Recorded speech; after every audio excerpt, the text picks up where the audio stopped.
سورہ نوح۔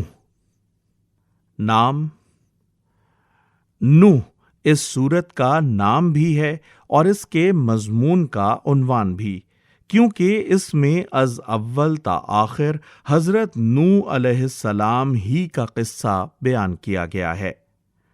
زمانہ نزول یہ بھی مکہ معظمہ کے ابتدائی دور کی نازل شدہ صورتوں میں سے ہے، مگر اس کے مضمون کی داخلی شہادت اس امر کی نشاندہی کرتی ہے کہ یہ اس زمانے میں نازل ہوئی تھی جب رسول اللہ صلی اللہ علیہ وآلہ وسلم کی دعوت و تبلیغ کے مقابلے میں کفار مکہ کی مخالفت اچھی خاصی شدت اختیار کر چکی تھی۔ موضوع اور مضمون اس میں حضرت نوح علیہ السلام کا قصہ محض قصہ گوئی کی خاطر بیان نہیں کیا گیا ہے، بلکہ اس سے مقصود کفار مکہ کو متنبہ کرنا ہے کہ تم محمد صلی اللہ علیہ وآلہ وسلم کے ساتھ وہی رویہ اختیار کر رہے ہو جو حضرت نوح علیہ السلام کے ساتھ ان کی قوم نے اختیار کیا تھا، اور اس رویے سے اگر تم باز نہ آئے تو تمہیں بھی وہی انجام دیکھنا پڑے گا جو ان لوگوں نے دیکھا۔ یہ بات پوری صورت میں کہیں صاف الفاظ میں نہیں کی گئی ہے، لیکن جس موقع پر اور جن حالات میں یہ قصہ اہل مکہ کو سنایا گیا ہے، اس پس منظر میں خود بخود یہ مضمون اس سے مترشح ہوتا ہے۔ پہلی آیت میں بتایا گیا ہے کہ حضرت نوح علیہ السلام کو جب اللہ تعالیٰ نے رسالت کے منصب پر مامور فرمایا تھا، اس وقت کیا خدمت ان کے سپرد کی گئی تھی۔ آیات 2 سے 4 میں مختصراً یہ بتایا گیا ہے کہ انہوں نے اپنی دعوت کا آغاز کس طرح کیا اور اپنی قوم کے لوگوں کے سامنے کیا بات پیش کی۔ پھر مدت ہائے دراز تک دعوت و تبلیغ کی زحمتیں اٹھانے کے بعد جو روداد حضرت نوح علیہ السلام نے اپنے رب کے حضور پیش کی، وہ آیات 5 سے 20 میں بیان کی گئی ہے۔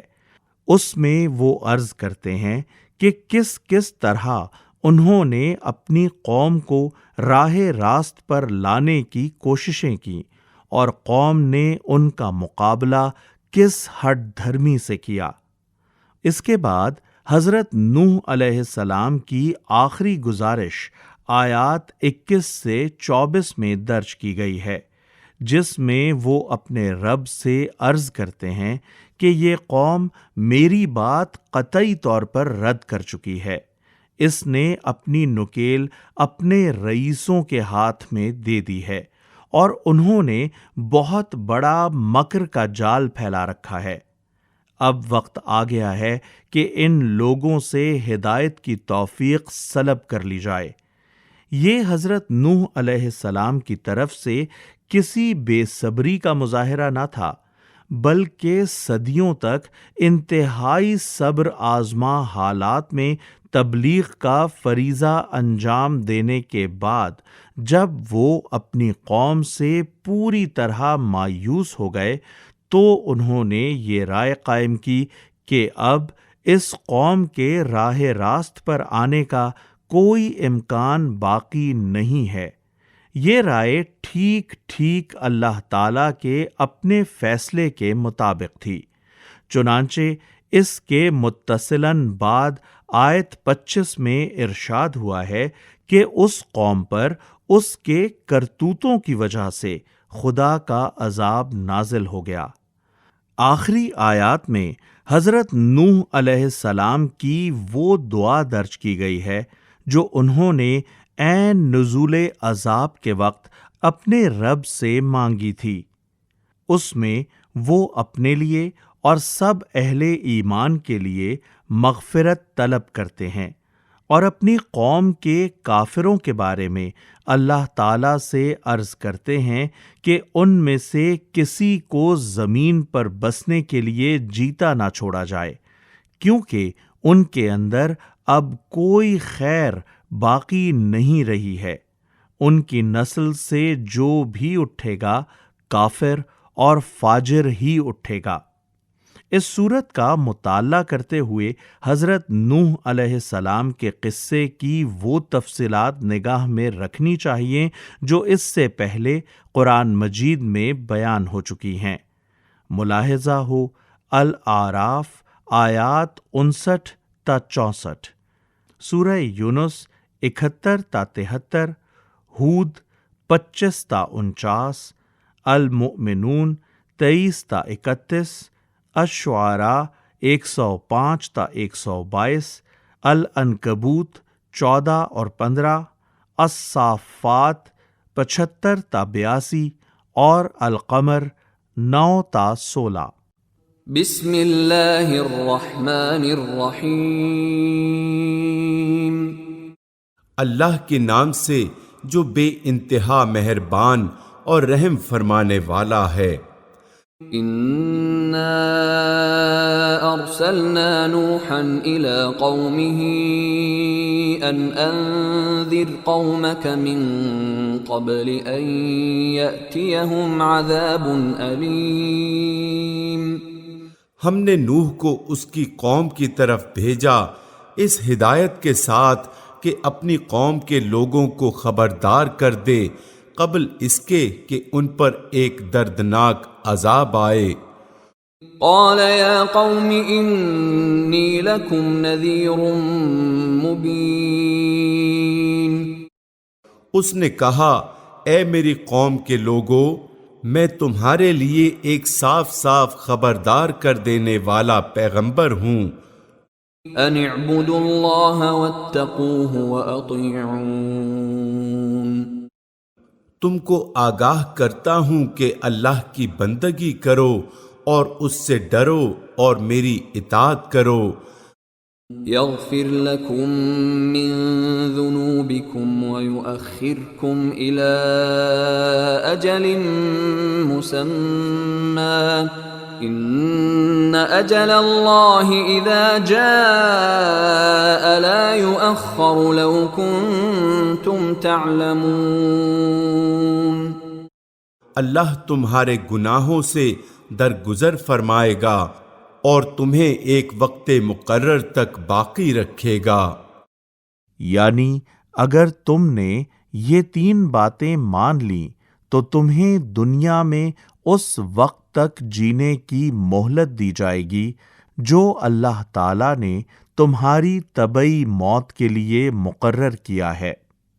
حقیقت یہ ہے کہ اللہ کا مقرر کیا ہوا وقت جب آ جاتا ہے تو پھر ٹالا نہیں جاتا۔ اس دوسرے وقت سے مراد وہ وقت ہے جو اللہ نے کسی قوم پر عذاب نازل کرنے کے لیے مقرر کر دیا ہو۔ اس کے متعلق متعدد مقامات پر قرآن مجید میں یہ بات بصراحت بیان کی گئی ہے کہ جب کسی قوم کے حق میں نزول عذاب کا فیصلہ صادر ہو جاتا ہے، اس کے بعد وہ ایمان بھی لے آئے تو اسے معاف نہیں کیا جاتا۔ کاش تمہیں اس کا علم ہو۔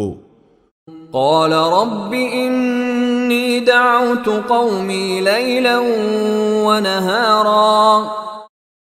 اس نے عرض کیا، بیچ میں ایک طویل زمانے کی تاریخ چھوڑ کر اب حضرت نوح علیہ السلام کی وہ عرضداشت نقل کی جا رہی ہے جو انہوں نے اپنی رسالت کے آخری دور میں اللہ تعالیٰ کے حضور پیش کی۔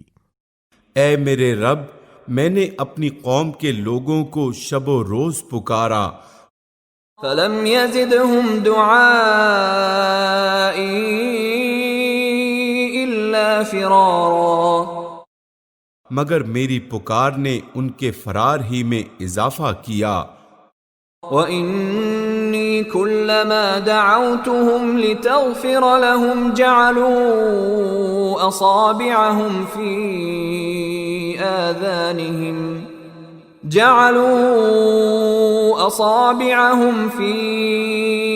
آذَانِهِمْ وَاسْتَغْشَوْا ثِيَابَهُمْ وَأَصَرُّوا وَاسْتَكْبَرُوا اسْتِكْبَارًا۔ اور جب بھی میں نے ان کو بلایا تاکہ تو انہیں معاف کر دے، انہوں نے کانوں میں انگلیاں ٹھونس لیں اور اپنے کپڑوں سے منہ ڈھانک لیے۔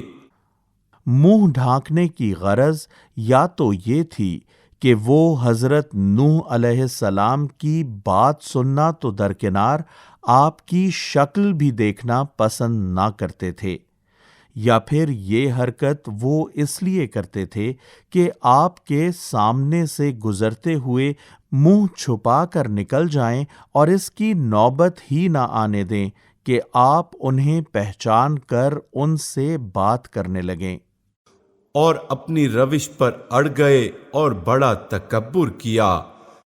ثم انی دعوتهم جہارا، پھر میں نے ان کو ہانکے پکارے دعوت دی۔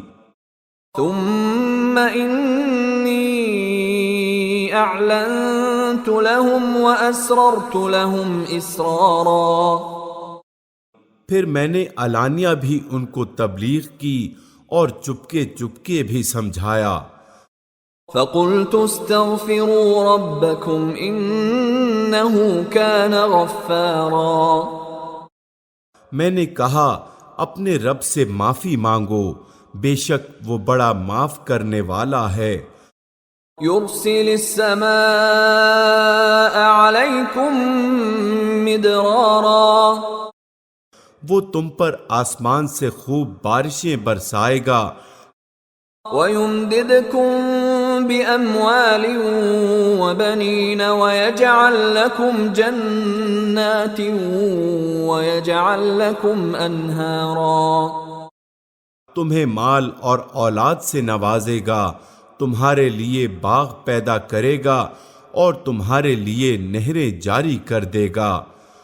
مَا لَكُمْ لَا تَرْجُونَ لِلَّهِ وَقَارًا، تمہیں کیا ہو گیا ہے کہ اللہ کے لیے تم کسی وقار کی توقع نہیں رکھتے؟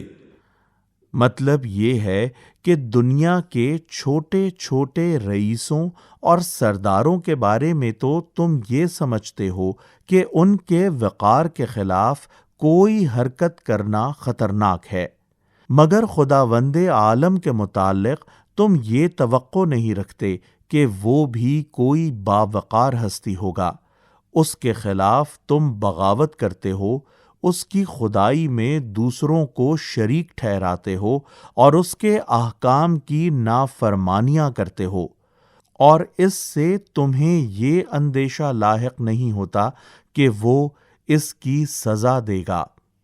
وَقَدْ خَلَقَكُمْ أَطْوَارًا، حالانکہ اس نے طرح طرح سے تمہیں بنایا ہے، یعنی تخلیق کے مختلف مدارج اور اطوار سے گزرتا ہوا تمہیں موجودہ حالت پر لایا ہے۔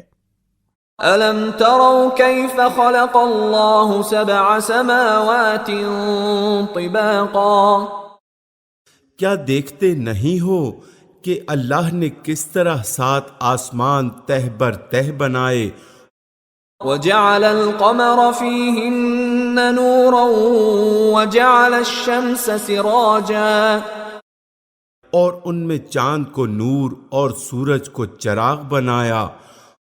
وَاللَّهُ أَنبَتَكُم مِّنَ الْأَرْضِ نَبَاتًا، اور اللہ نے تم کو زمین سے عجیب طرح اگایا۔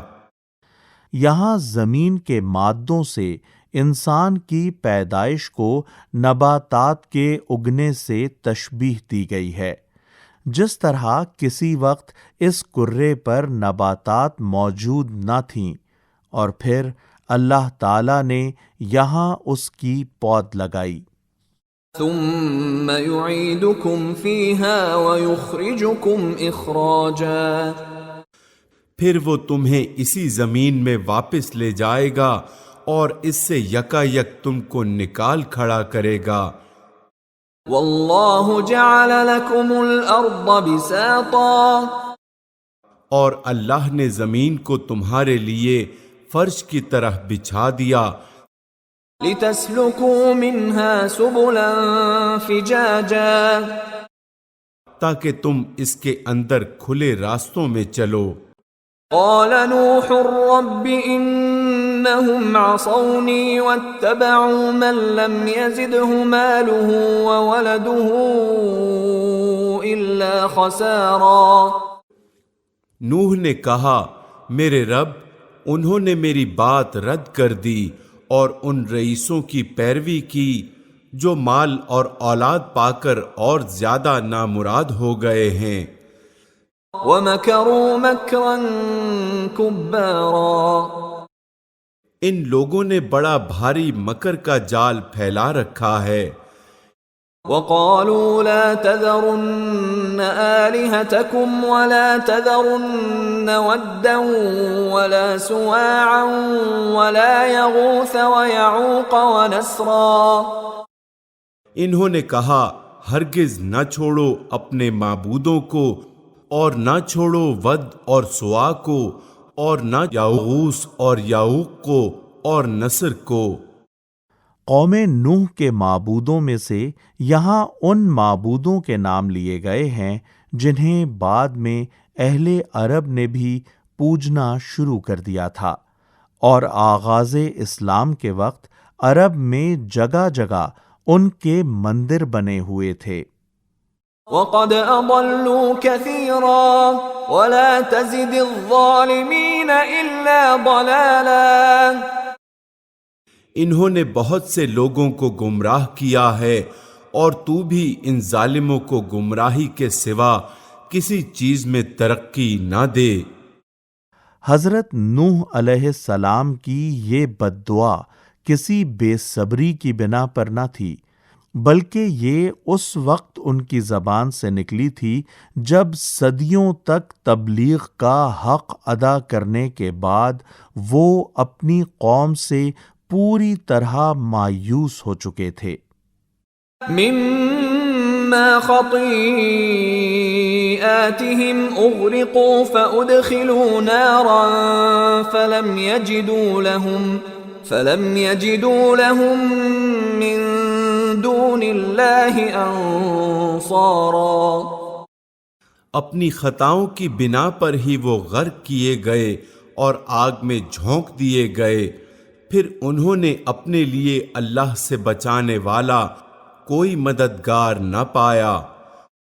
وقال نوح رب لا تذر على الارض من الكافرين ديارا۔ اور نوح نے کہا میرے رب ان کافروں میں سے کوئی زمین پر بسنے والا نہ چھوڑ۔ انك ان تذرهم يضلوا عبادك ولا يلدوا الا فاجرا كفارا۔ اگر تو نے ان کو چھوڑ دیا تو یہ تیرے بندوں کو گمراہ کریں گے، اور ان کی نسل سے جو بھی پیدا ہوگا بدکار اور سخت کافر ہی ہوگا۔ رب اغفر لي ولوالدي ولمن دخل بيتي مؤمنا وللمؤمنين والمؤمنات ولا تزد الظالمين إلا تبارا۔ میرے رب مجھے اور میرے والدین کو اور ہر اس شخص کو جو میرے گھر میں مومن کی حیثیت سے داخل ہوا ہے، اور سب مومن مردوں اور عورتوں کو معاف کر دے، اور ظالموں کے لیے ہلاکت کے سوا کسی چیز میں اضافہ نہ کر۔